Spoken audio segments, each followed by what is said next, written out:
Work with that you actually don't know. Yes, I understand. You understand? That's why. Okay, hello. Hello, Valentina, and welcome to our audience to this new session of Meet the Artist Online series with the Hong Kong Philharmonic Orchestra. So my name is Dennis Wu, and hello, Valentina. Welcome back to Hong Kong. So we just heard Siegfried. That's actually from 2017, before the Corona time. Right now, it seems that it's like after the Goethe demo. So welcome back to Hong Kong. So you were back. You were in the Siegfried production that time. So after some years, how's your feeling about returning to Hong Kong? I'm extremely happy because Hong Kong is a very happy place for me. And already first time when I came here, I was performing St. Matthew Passion with Maestro Jaap van Zweden, and it was such a very beautiful experience and such an intense work that when I got asked back for Siegfried, I was just very happy. So now I'm like coming back home. Yes. Thank you. We are so happy to see you here. Although I think after the Corona time, it's a little bit long to stay in the hotel, right? So how's your travel? How's your journey been? My journey was exhausting, of course. And because I had to change, I think, 3 flights, and then we had a very strange layover also, but it was okay, because I knew that I would have enough time, I will have plenty time to sleep, to rest, to recover, to relax due to the quarantine. I see. It's always like so exhausting, and additionally so when you got a long flight from Europe. Can you tell us a little bit about how is how Europe the music life been now? How opera is going like that, like in Europe? Well, opera and concert, both of them, they let's say there is a back to, I would not say a back to normality, because as long as this virus will still circulate, and it's still circulating, we cannot talk about normality. So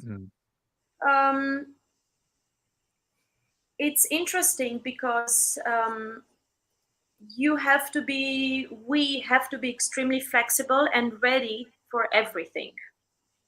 So there are countries that they are trying to carry on planning a full season, and they are having, of course, Germany and Austria and Switzerland, that they have all those opera houses with full seasons and fixed ensembles. So they are carrying on, but it's always and still very unpredictable because they test. Of course, you have those rehearsals period in opera. You have 3, 4, 5 weeks of rehearsals if it's a new production.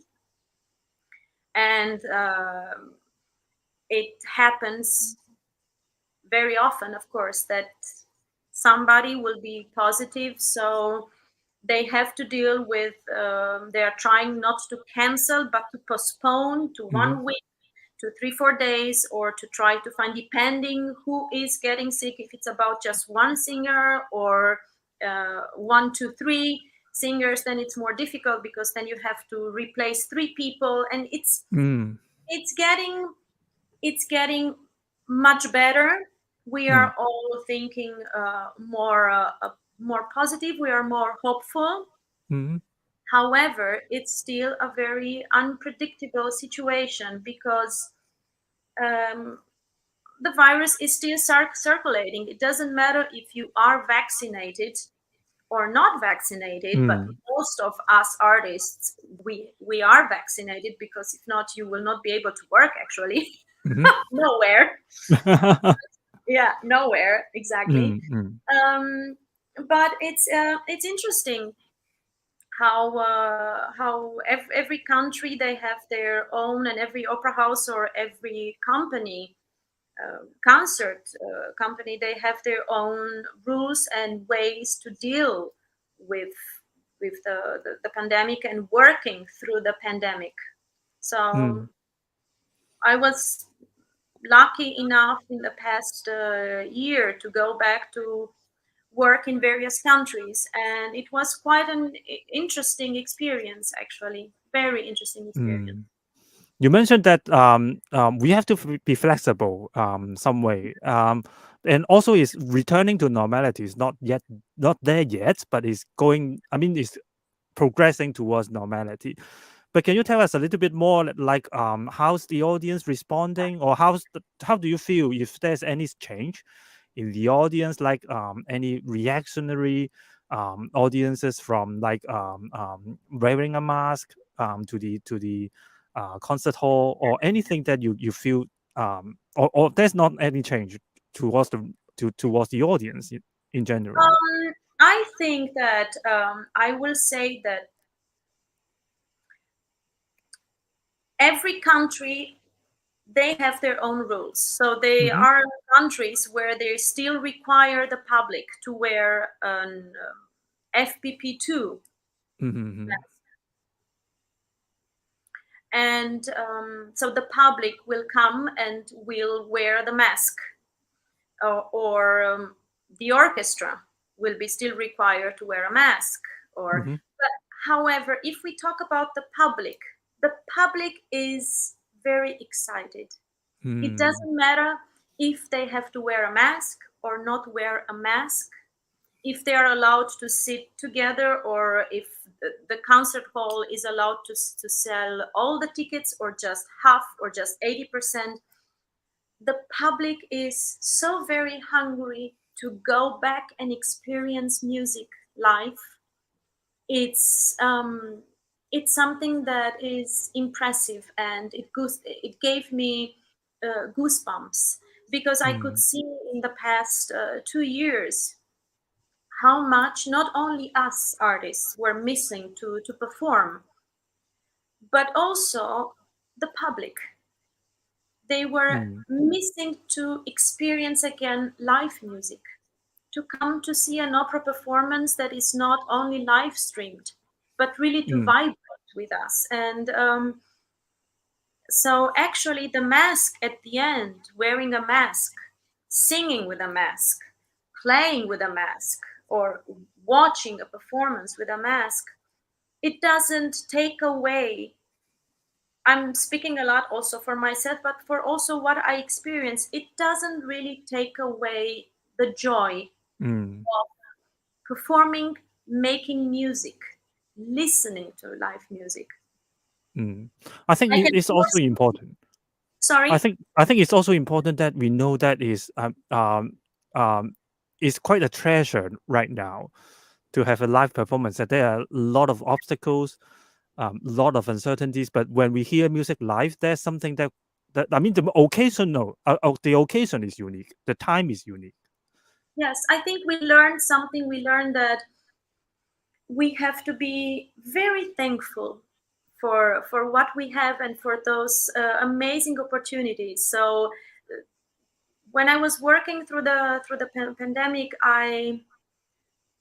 before the concert and after the concert and during the concert, I was feeling so very happy and so very blessed. I would not be able to say it in a different word. And there was a kind of a magic somehow feeling also on stage, because it was special.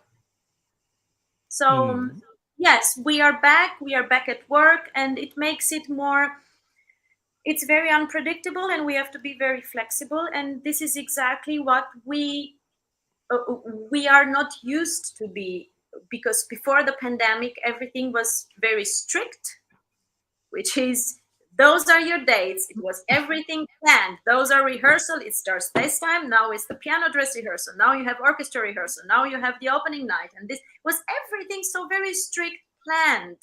There was very little flexibility. So, and if you were to cancel, it was not because force of nature. It was nature, yes. Because, yes, you were maybe indisposed. But this was so very rarely. So now we have a completely upside down situation where we cannot ask anyone to be strict with anything, because it's all unpredictable, and we have to be very flexible with everything that is required from us, and at work and interaction. It's amazing. Yeah, it changed everything, Yes. so to say. Yes, it changed everything. So there would be a lot of new things, but we are happy to have you back also at the Hong Kong Cultural Center stage next week. That would be the From Baroque and Beatles concert with the Hong Kong Philharmonic Orchestra. So right now we have live on Facebook and YouTube. So if you have the audience member, if you have any questions, you can leave it in the comment section. So maybe we'll bring up one or two for Valentina for us to discuss. And so, Valentina, you've been back to Hong Kong for several times, but can I ask a little bit about this more distance back? Like, how did you begin as an opera singer? Where did you start from performing as an opera singer? I just have to mention this, that I am coming from a musician family. Both parents, they were opera singers, and so I was literally like born on stage. So there was nothing that I could possibly think that I would like to do but just to sing. So I started music school, and then middle school and high school of music, and I was a pianist. And then I moved to Germany, so where I started everything from the beginning, which is the Conservatory of Music. I started everything from the beginning as training as an opera singer.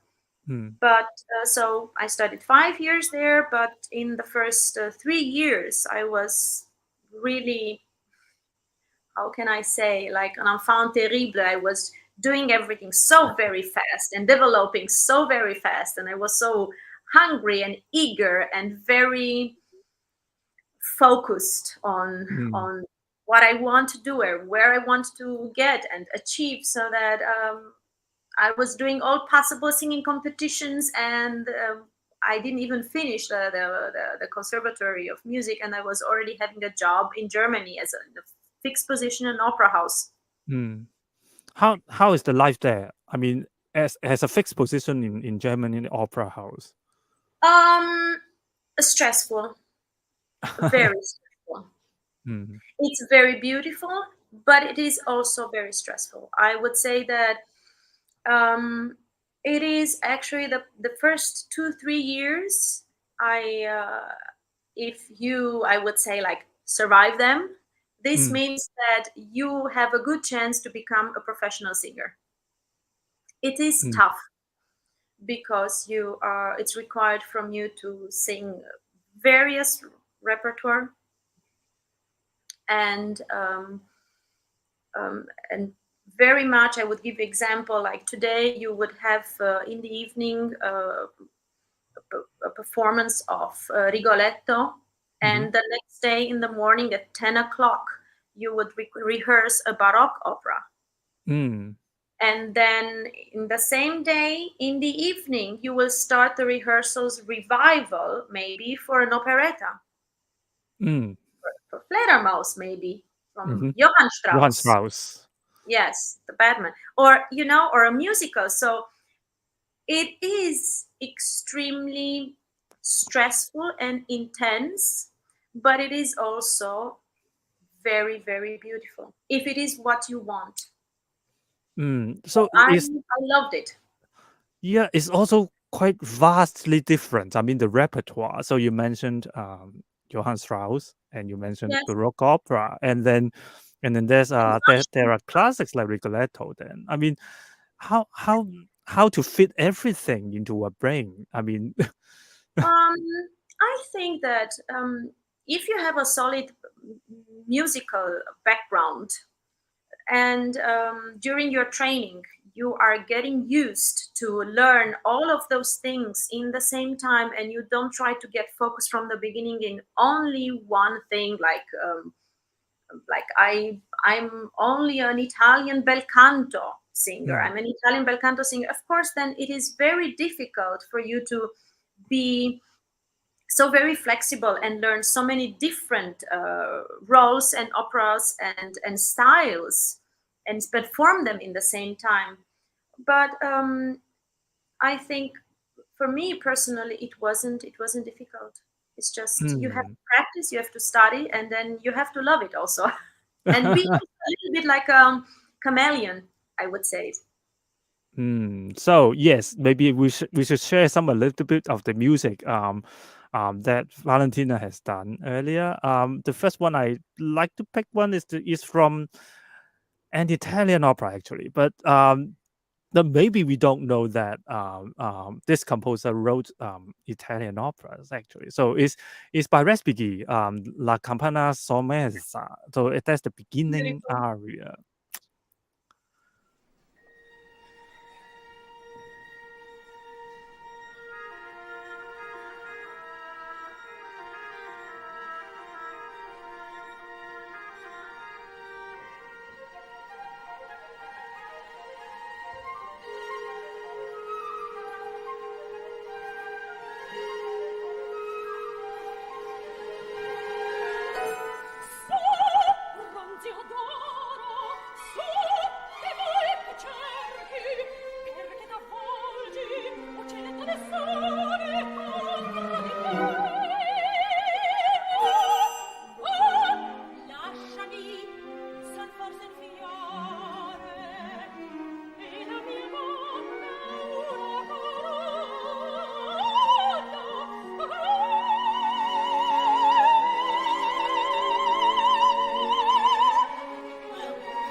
So a very young and cheerful girl that was in this excerpt that was the Sunken Bell by Respighi. So Valentina sang the very young girl aria, very beautiful and also very energetic. But you mentioned that about bel canto, so the Italian stream. So, but you also mentioned that you sang quite a traverse style, like Baroque or even musical, Yes. during the German opera years. So, I mean, is there any difference when you sing, like technically, on Baroque opera or bel canto, Italian opera, or even musical? Any difference from in the singing technique? It shouldn't be, actually. Mm-hmm. It shouldn't be. At the base, it should be always, you should always use the same technique. There is not a technique that you have for singing bel canto, and then a technique for singing Baroque, and then a different voice and technique for singing Wagner, and then for Puccini. At the core, it's the same technique, and it's always should be a bel canto, the way of singing. This is the way I see it, and the golden generation of the opera singers. They were all. It's something that I've been taught, and I took over this thought and this way of singing, and it's been taught to me, and I found it very, very useful and also very beautiful. And yeah, I'm So speaking again for me. I'm not trying to to preach a general law. So it's a general principle that you find one method that works well, and also Yes. it's about how to use your voice, right? I mean, how to make it beautiful.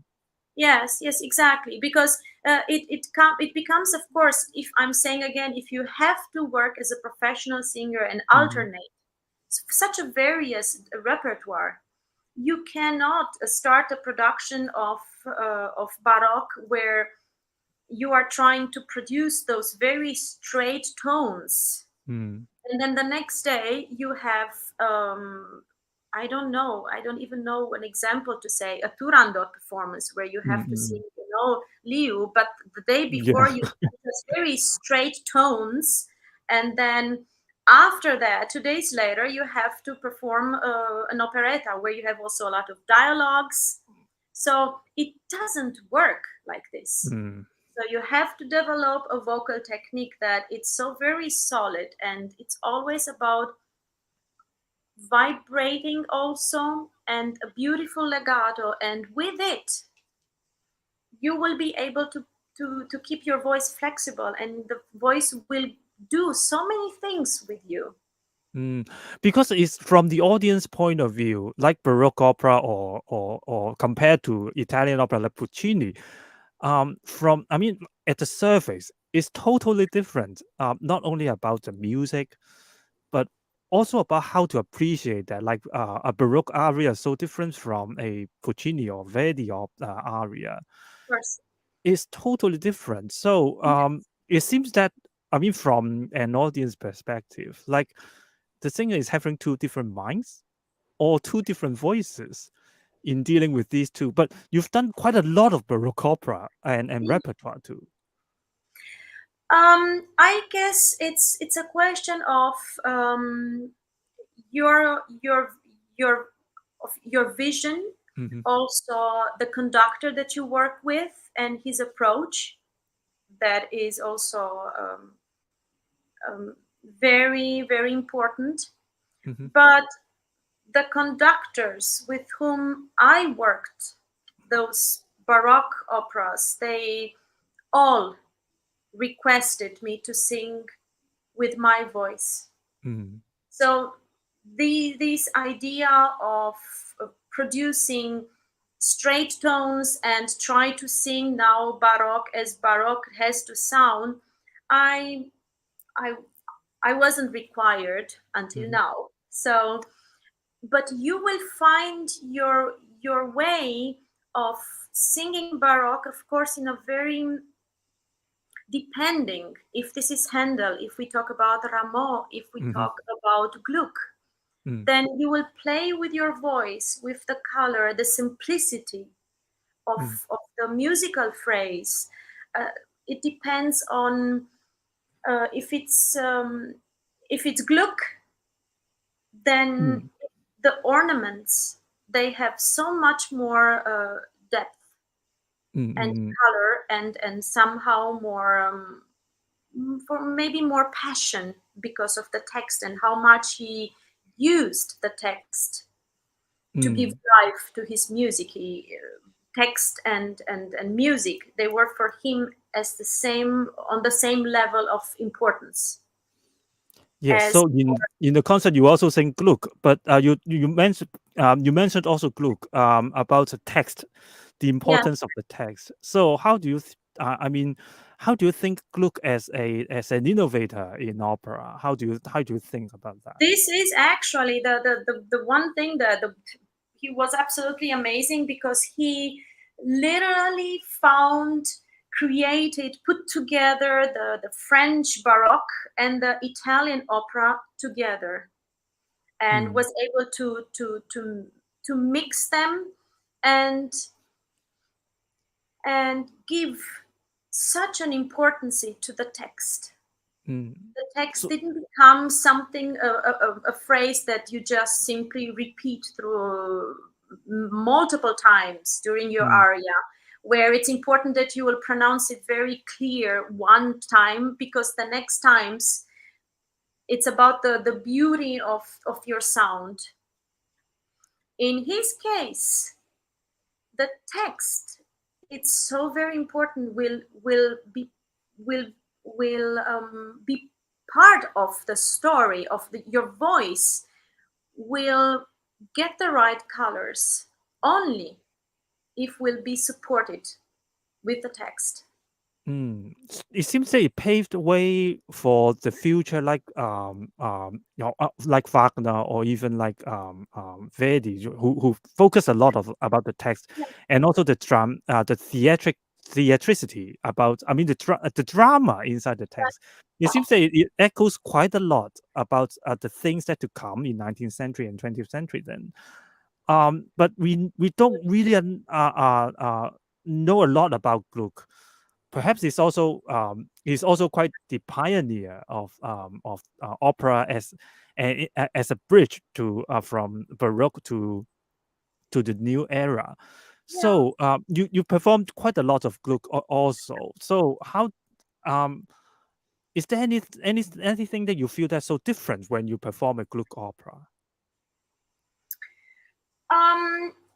I think, again, I can only recall this very, very beautiful experience from Theater an der Wien and Telemaco, this quite unknown opera by Gluck that I had the honor and the joy to work with René Jacobs.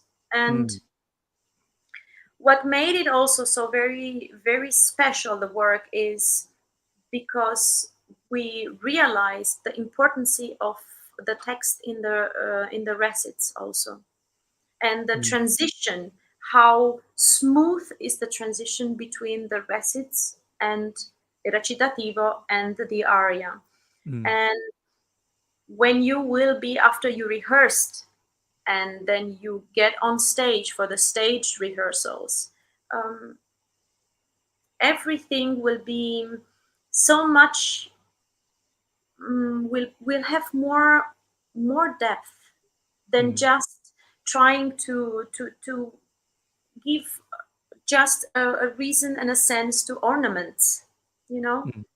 It's about telling a story, a real story, a drama from the beginning of the opera until the end, and connecting the roles. It was a very, very beautiful experience. And working with René Jacobs would be something that is, I'm sure that would be very memorable too. It is. It is indeed. He's He's a a very special. perfectionist. Yeah, and also very good singer also. And yes, and it makes it's phenomenal actually to work with a conductor that was a singer and was a very good singer, because he knows exactly how it works and what you need and what you don't need. So yeah, it would be very. So you mentioned that this is Telemaco, quite an exciting work. So maybe I can share a little bit about the Gluck Telemaco. That would be an aria from Act 2. So please enjoy.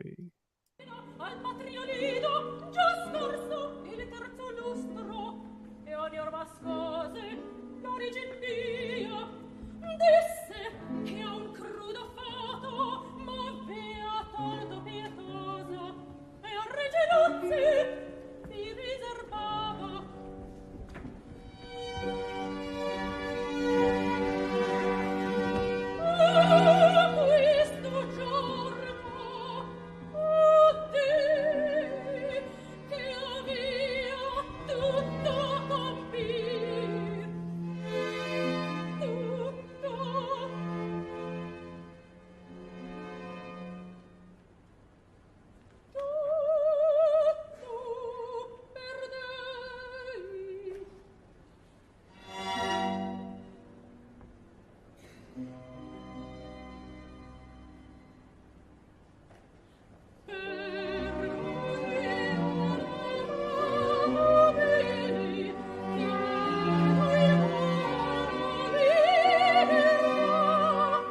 also quite stunning visuals and directions. A lot of mirrors and a lot of illusions, it seems, from that production. So that's also from Theater Antevin.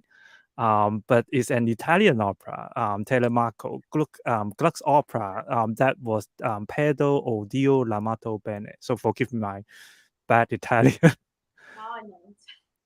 It's always quite an viable thing for me myself, for singers who manage a lot of languages. So you were born in Spain, and then you lived in, I mean, you worked in Germany. No, Romania. Sorry, Yes.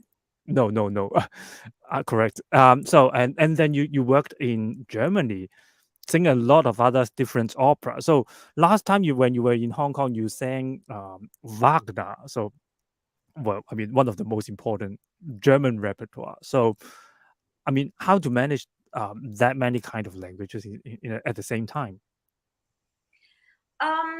I have to say that I maybe one of the things is I always loved foreign languages, and learning new languages, foreign languages was for me, it's a talent I'm born with this talent. But yes, but I also I was interested in learning languages, and I moved to Germany, and I learned German because I studied there. So German was in some point became like my, let's say, secondary mother language, let's say. And then I moved to Italy. So Italian, it's also partner of my life, and every day I'm juggling between Italian, English, and German, and of course out my mother language, which is Romanian.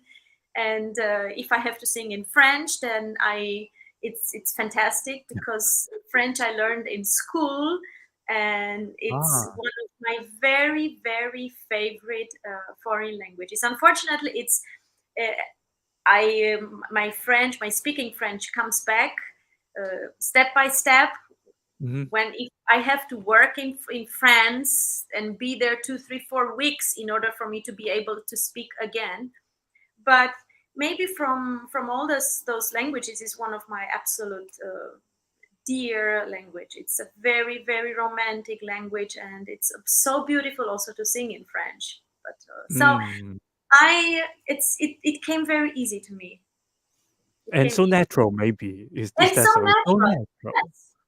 And so natural, and maybe also because it might be that maybe in the school, during the school years in Romania, I mean, for us, even though for us that was important, to speak English and French. We were required in school to learn English and French, and I learned those two languages pretty much in school. And then German living in Germany, and Italian living in Italy, and English because of my Of my husband. the work. Yes, that's Yes. Yeah. It's so it's a vast repertoire. There's a vast array of languages have to master. Yes. But If I may say, it's a big help if you have to sing in a foreign language and you speak that language. It's changing a lot.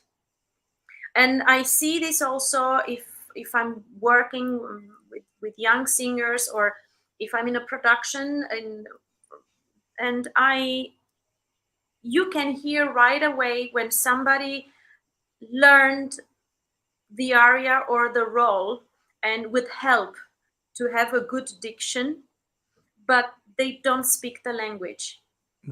So you will be able to hear the difference.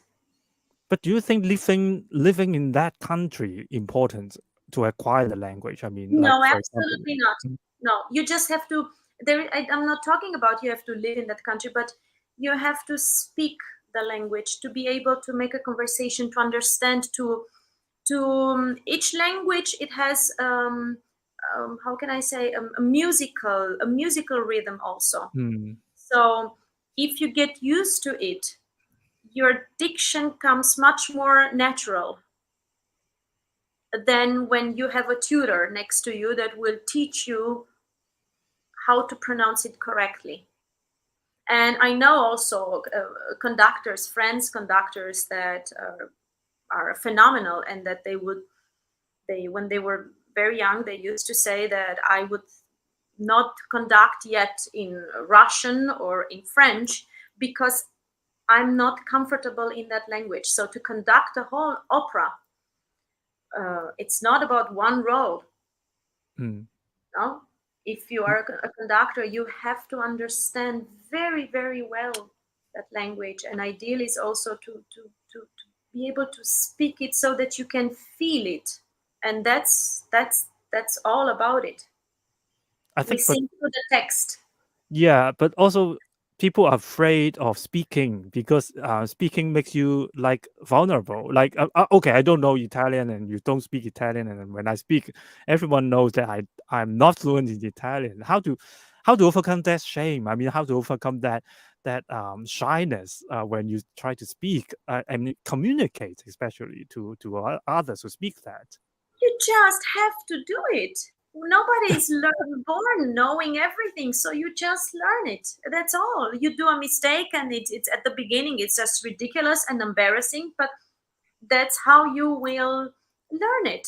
And if you are embarrassed or ashamed, then you will never get really very, very far if you're interested and passionate about something. And then there is always a barrier that you have to go through it. So for young singers, is that important to do that as early as possible? Yes, I would always say that learning foreign languages, it can only help them and make their lives easier. Absolutely. So it's not only anyway. essential. Yes, foreign languages is anyway something that I would always say you should learn this as soon as possible, as in your childhood, and because your brain will absolutely soak in all the informations. Yeah, I agree. I think it's important, but so Dennis, yes, during our interview, we are going to have a crash course. I'm going to teach you Romanian. Okay. Interesting. Yes, of course. Yeah, of course. I'm not a multiglot, but it's interesting then. Or which one do you prefer? Prefer German or you prefer Italian? German. I have some very basic German when I was in university, in Universität. But I forgot. Ich hatte alles vergessen. Nein, du hast nicht alles vergessen. Ich bin mir sicher. I am sure you didn't. But it's a question of you have to, have a partner and friends that you just simply make conversation. I think I think partner and also companion to do that. I mean, language companion is really important. And watch movies. Movies and, in German, and then speak in the same time. So that's a crash course. I mean, crash hint to acquire a new language, especially like German is such a difficult language and such a nightmare for a lot of language learner. But maybe we'll listen a little bit German then.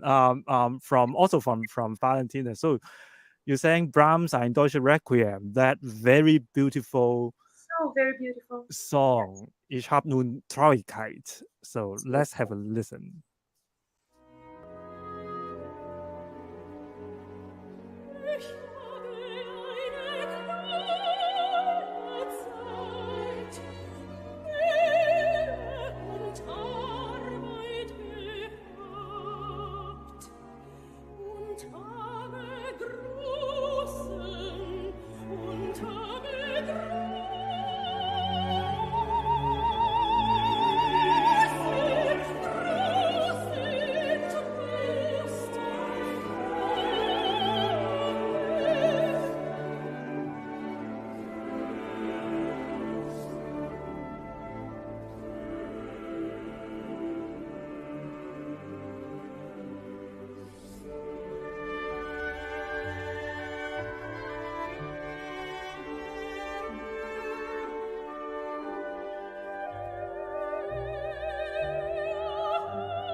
So a beautiful Ein Deutsche Requiem, the fifth movement, with Valentina Farcas, also with Deutsche Kammerphilharmonie Bremen. So it's in Germany also performed there. Such a tender relief after the middle movements of Brahms' Ein Deutsche Requiem. I listened to that last night, so I enjoyed it a lot. I think a lot of audience also enjoyed it a lot. And we'll have Valentina Farcas singing quite a lot of repertoire in this next week, from Baroque to Beatles. So we covered a little bit about Baroque, and we covered in the middle, we covered a little bit about classical and also romantic repertoire. And then we have the other end. So we have Beatles. Do you listen to Beatles actually? Who doesn't listen to Beatles? I mean, it's part of how I would say I grew up with listening also to Beatles, and I remember even singing "We are living in a yellow submarine, yellow submarine, yellow submarine." So it's, yes, of course, Beatles is phenomenal, and Paul McCartney, the way he writes music, his musical lines and the text and everything is just fantastic. It's genius. It's absolutely genius. And I'm so very thrilled, and I'm thrilled to be singing. So actually, we will experience Valentina's. Me too. It's my first time. Yeah, as you said, as an opera singer, you've been involved in such a wide range of repertoire. So we'll see. I mean, we can witness that on the concert stage next Friday and Saturday. And of course, there's a song that you will sing by Paul McCartney. That's from the Liverpool Oratorio. So I leave it for the audience to come and experience next Friday and Saturday. But the concert will start at 9 p.m. So it's a very exciting programs covering the ground of Baroque and up to Paul McCartney's music. So it's a very diverse, very contrasting, but very exciting program, I'm sure. Very, yes. Please do come. Yeah, please do come. So maybe I should repeat a little bit about the information on the concert. So Valentina Farcas, we've been talking just then in the past hour, we'll have a recital of this from Baroque to Beatles program. It's a Swire Denim series on 27th and 28th of May. That will be happening next Friday and Saturday, 9 p.m. at the Hong Kong Cultural Center Concert Hall. And of course, we have some other concerts to come with the Hong Kong Philharmonic. Upcoming concerts include César Franck, the Belgian-French composer, at 200 bicentenary concert on June 11th. That's only one concert on a Saturday at 8 p.m.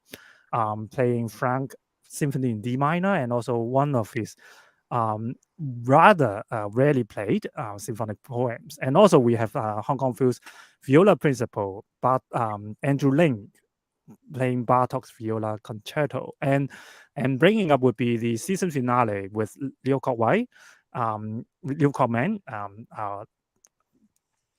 playing the Respighi's Pine of Rome and Fountains of Rome. So he will bring us to an exciting musical holiday that will be on June 18th and July the 2nd. So get a ticket and upticks now. And so once again, thank you, Valentina, for the time for the past hour. We've been chatting very, very happily. And of course, this is you still have a week to enjoy the vibrancy of Hong Kong, and also we'll have you very soon on the concert stage.